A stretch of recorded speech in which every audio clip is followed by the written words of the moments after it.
Thursday in Washington, D.C., and I'm getting ready to walk over to the floor to cast one vote. We have one vote. This will be a total of about 6 votes all week.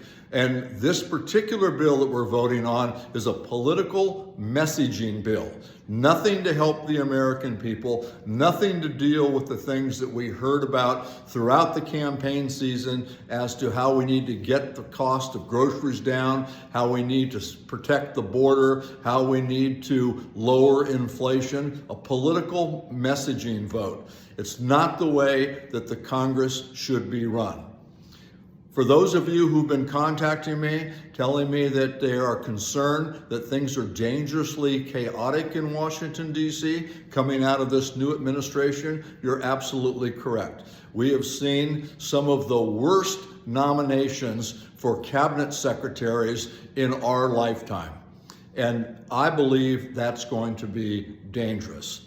In addition to that, the work that we did in our committees, the work that Democrats did in our committees this week, laid bare the fact that the chaos coming out of the White House is 2 things. One, it's dangerous. There is no explanation that would justify Elon Musk having access to your most private financial records, nor your most private medical records. This is not good public policy. It is not the proper way to run a government. It is at a minimum, a constitutional overreach. It needs to be stopped. Please know that I'm working with my colleagues. We're doing everything we can to stop this. The courts have been involved in a number of these cases. And in every instance, they have been successful in stopping what's going on. It is not going to be done overnight. We'll have to continue to work on this, and you have my word that I will.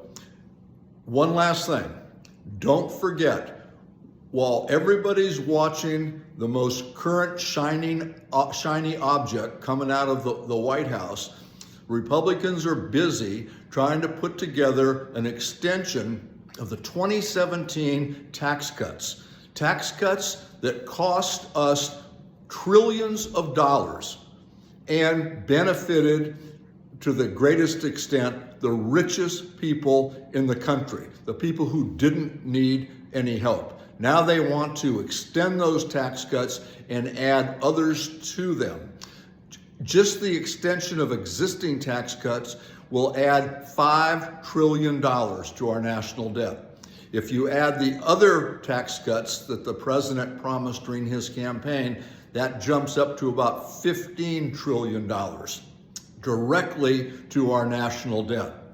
And it's not going to help working men and women in our district or any place else. Just think about it.